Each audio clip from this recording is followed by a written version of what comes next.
So thanks for doing this video with me. You told me a story once about your fear of snakes, or an encounter that you had with a snake that's made you very fearful of them. So do you mind if we talk about that today? No. So there's a trail by my house that I like to run around, and it's like a 2-mile circle. Mm-hmm. Well, it's surrounded with woods and neighborhoods and houses. So it's pretty safe, you'd think. Well, one time at night, like at 7 or 8 p.m., I'm like running around this trail, and I'm with my husband. Maybe we were walking. I don't know. Anyways, we come up on a snake. And, so I just get like super scared, and I start sprinting, like running as fast as I can. Clint, on the other hand, is there back there with the snake and a flashlight and probably like a knife or something. I don't know. Anyways, I'm out of the picture. I have done darted off down the road, out of the way. Mm-hmm.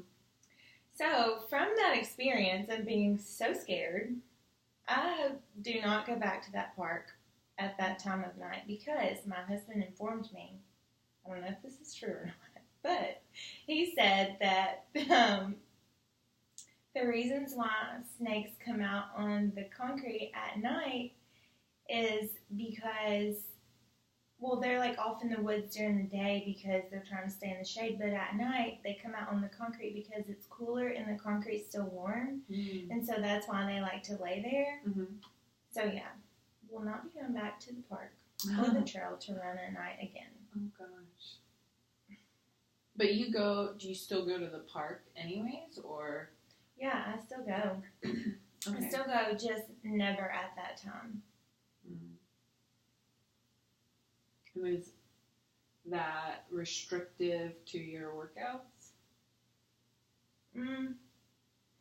Not really. I just try to plan and go at a different time, or I just walk on the treadmill, or... Yeah, you avoid it now. But that's, you'd said previously that used to be kind of like a consistent place that you would go and you would run at that time. But as soon as that snake inhibited, previously you told me this, as soon as that snake got there, you had that experience, you avoided it. Yes. And you had to change your routine. Yeah, and now that Clint is not here to go with me with all of his utensils to do something like that, I definitely avoid it. So... Yeah. I've been in the morning, and I've been, like, after work around 4 or 5. Yeah, no, not at nighttime. Which is not smart to go at night anyway, just because of a lot of other things that could happen with crazy people out there. So.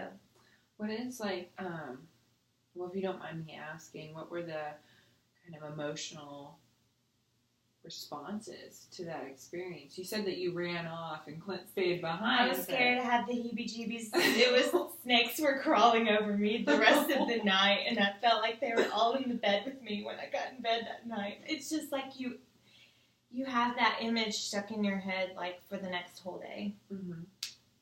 So that was basically my experience. And so those emotions carried on into the next day? Yeah, and maybe even the next day. Oh, God. I don't know. That must have been, like, almost terrifying. It sounds as if, like, you were taking, like, second glances everywhere, making sure you weren't... Yes, it's true. Because I even saw a snake not too long ago downstairs when I was walking back from the gym at night again at my apartment over here. I was walking back... And I was on my phone like an idiot, walking at the same time. And there was a snake right in the middle of the road, and where everybody parks. Well, I'm like just blah, blah, blah, walking. So I still do that, but I try to not do that anymore, especially at night. Yeah, my flip-flop like slid right over that snake when I was walking, like it touched it. Oh no. And once I got over it and I was like on my phone and I looked back and I'm like, oh my gosh, that was a snake. And so I just like run to my apartment. And then that was another night where I just like imagined them like everywhere. And I had to go back down to my car for something. I remember this. I had to go back down to my car. Oh my gosh, it was one of the times I got back from, I think, San Clemente or maybe El Dorado or I don't know, something. But I had to unload my suitcase out of my car. And I needed all my stuff to get ready for bed. I don't even think I went to go get it. Go out of my apartment to go get it. It was in the back of my car. So yeah, there were snakes again in my bed that night too. Oh no. And that probably went on for a day or two afterwards, just heebie-jeebies. Yes, and that was dumb. Could have been something that was prevented. But anyways, I saw on Facebook or something, one of the guys here at the apartment, like, took it back down to the river. Oh gosh.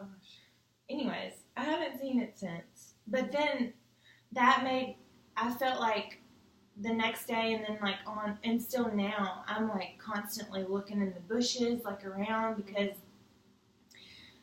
I guess the third encounter I've had with a snake was at my parents' house, and my mom's flower beds have those little railings that go around, like that are kind of swervy, like a snake.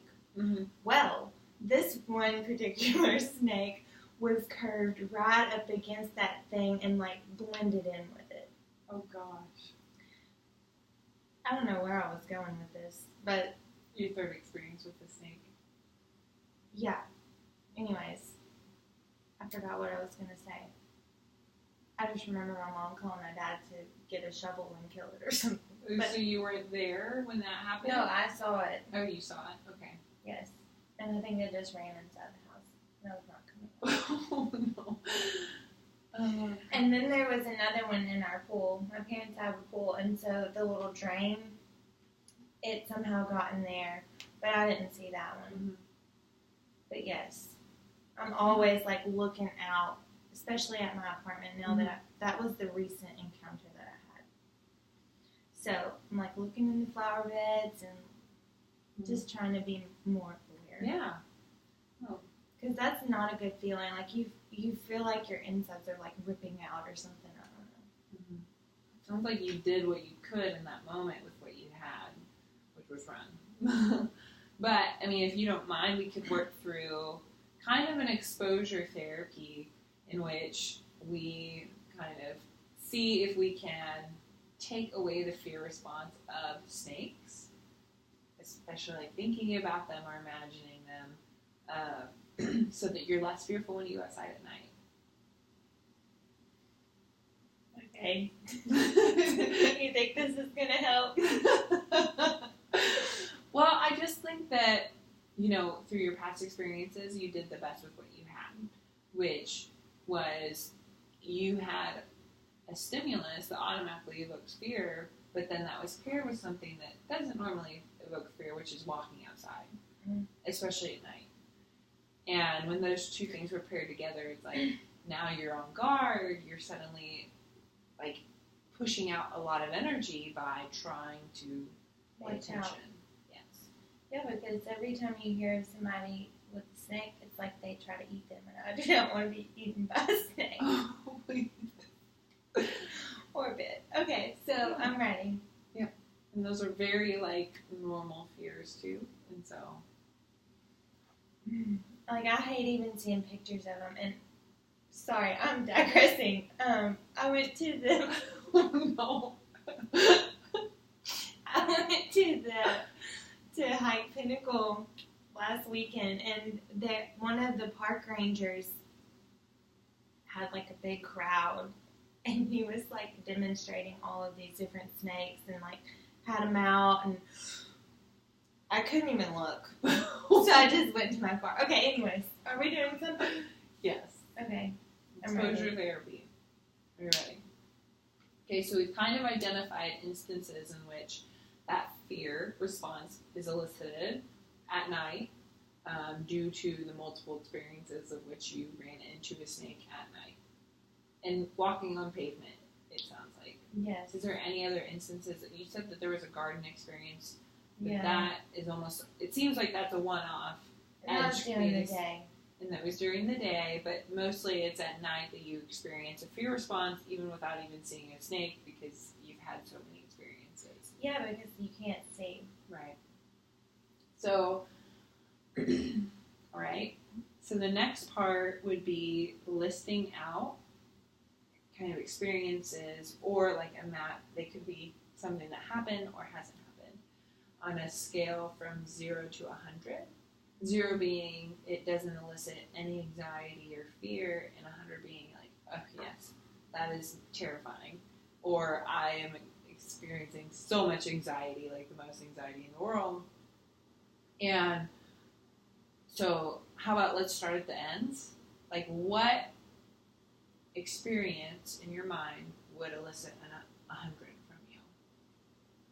The one at my apartment. Are we talking about the snake experience? They could be something that happened or something that hasn't happened. Like, what would be the most terrifying experience with a snake in your Oh my gosh, if one crawled in the bed with me. Yes, that's a totally normal I don't even know fear. Yeah. Snakes can crawl up, but I think they can, and they can crawl up my bedpost and into the bed. That I would agree with you. 100%, that gets 100. Okay, so let's go back to the other extreme then. Mm-hmm. What would elicit a 0? No anxiety, no fear. Of the snake? Mm-hmm. If it was like in a cage. Okay, perfect. Or like a lid, something where the lid's closed and it's far away.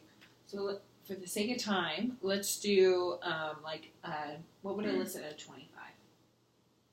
So slight fear, slight anxiety, but not a whole lot. If it was dead. And outside of a cage, not in a cage, so like maybe out in the parking lot. And yeah, dead. like mm-hmm. Okay. Because it could still potentially have that one little ounce. Whittle that yes. scares you. It would scare me too. So how about a 50?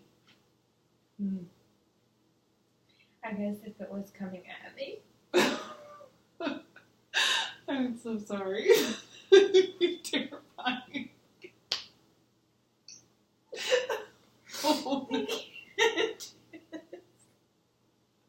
Oh my gosh, I ain't even talking about snakes. Okay. Gonna fail too.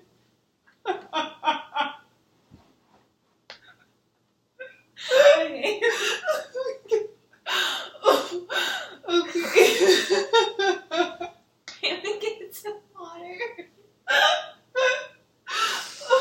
Okay, yes, in just a few minutes. Okay.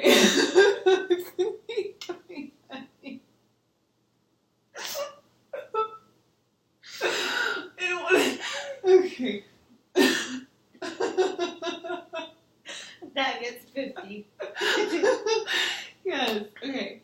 How about what would be 75? Oh my gosh. If one fell from a tree onto my car, and my sunroof was open, and it got into my car, but not in the front where I would be, in the back maybe. 75. That would be very terrifying. Oh goodness! And in that situation, at least you could drive away or get out. I would hop out of that car so fast. It probably wouldn't even be in park. Oh man. Okay. Are these tears of laughter? I guess so. Or fear, maybe. Fear and laughter. I don't know. Okay. I'm sorry for joining you in that laughter. Well, maybe snakes can be funny sometimes. I don't know. I think it's part of our response that when we're nervous, sometimes we do laugh. That's part of what I do when I get nervous, is that I start laughing. Almost like I get that deep man laugh coming out of me. Okay, so we have our scale of 0 to 100. And in exposure, we like to start at the very bottom. And so imagining that a snake was in a cage with 0. So having that thought in your mind, how elicits zero fear, correct? Yeah. I guess just not seeing a snake at all is zero. But Yeah. So, but the cage is probably close to zero. Now, what happens if we put that cage in your spare bedroom? So it's not in your bedroom, and it's not in this vicinity, but it's in a cage, no chance of getting out, in your spare bedroom. I don't think I would be okay with that. Yeah. What kind of emotional response is coming from imagining that? Like severe anxiety that it's going to crawl out. Mm-hmm. And it's in my home, and I'm in here. Yeah. Which is normal. I feel like a lot of people would not feel okay with a reptile being in their house, and wanting to get it out is also normal. But if we kind of have a self-management of, I understand that it's there, I understand that it's in a locked cage. I guess just Okay. trusting that it's not Mhm. going to come open. Yeah. So then, imagining it again in the spare bedroom, in a locked cage, but kind of understanding and believing that it's not going to be able to come out. How does that feel if you imagine that? Better. Mm-hmm. And so, the difference just being the confidence in the cage, or Mm-hmm. Yeah. Yes, for sure. So, a level up from that would be the 25, which is the dead snake. So, let's imagine that there is a dead snake in the parking lot that you saw as you were leaving behind your car. Oh my god. Okay, where is the dead snake then? How about you place it? Like on the road by the gate going out of the apartment. Okay.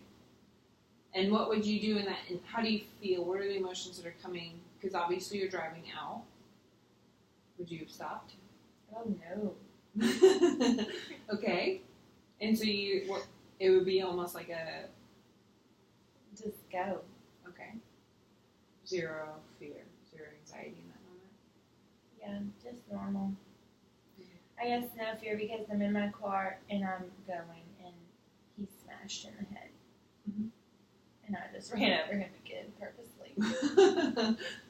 Good. So, but what happens if we move that dead snake to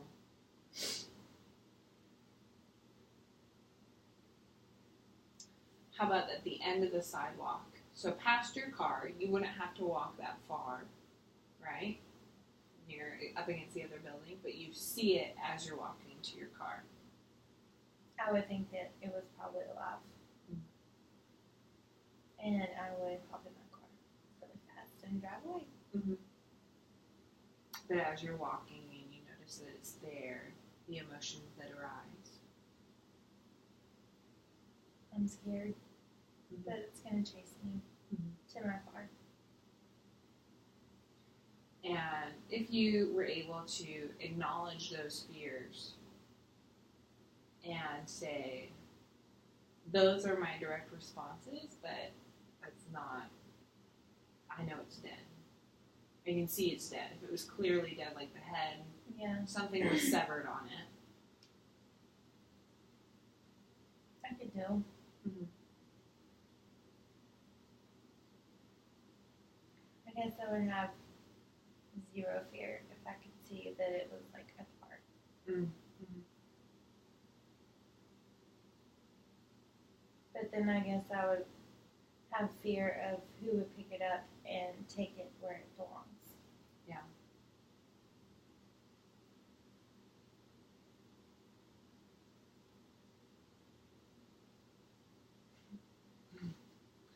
Okay.